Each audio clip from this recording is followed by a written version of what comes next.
The text came while my daughter was lighting candles on the cake she'd baked from scratch. We've decided to celebrate at a restaurant. It's adults only. Dad. 3 days she had spent cooking. 23 portions. Marinated, chopped, baked, decorated. She had poured her heart into every dish. And with one message, they erased her. Erased us. I looked at her, standing in that kitchen, hands dusted in flour, face still glowing with hope. She asked, "Should I start plating?" I smiled, steady. Not yet. I didn't scream. I didn't drive to the restaurant to make a scene. I simply took action. 15 hours later, their door started shaking. Hashtag family gatherings used to mean warmth. At least, that's how I remembered them.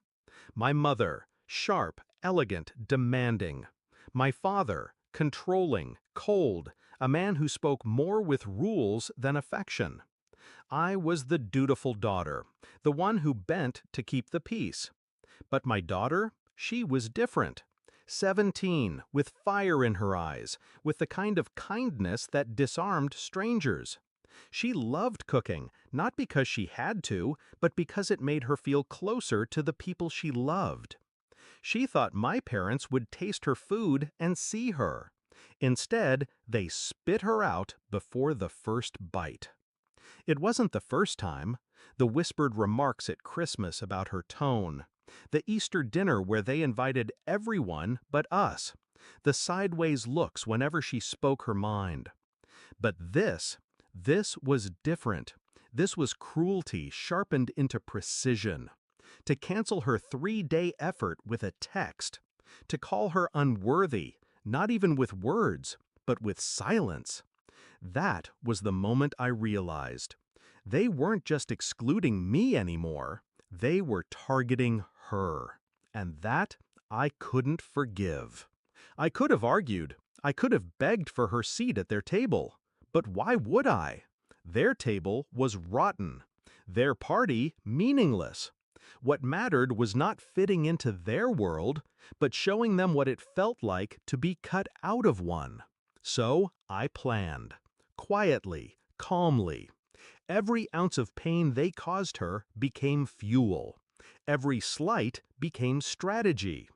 If they wanted a party without us, I would make sure it was a night they never forgot.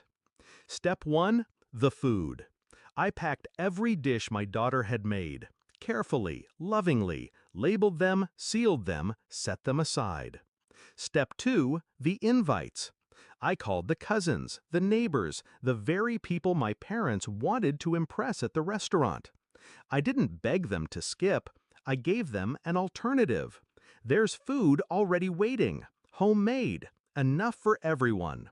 Come by my place. Step 3, timing. I sent the group message 15 minutes before the restaurant reservation.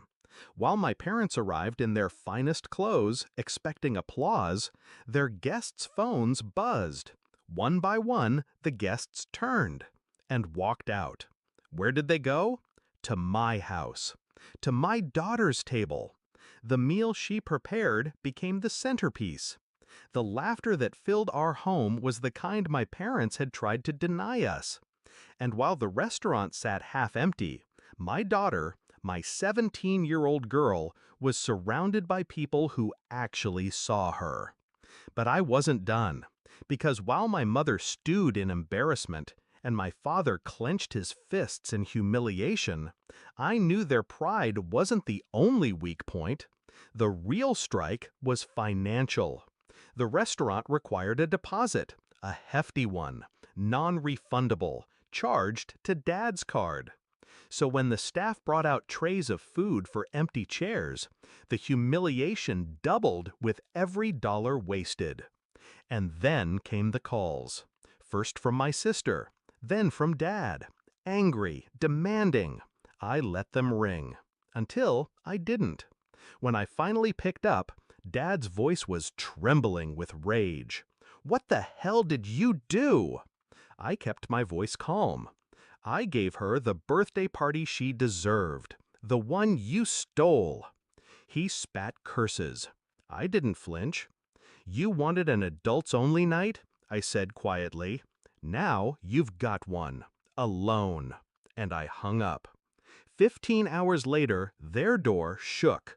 Not from joy, not from family, but from debt collectors and angry vendors demanding payment. The humiliation spread faster than wildfire.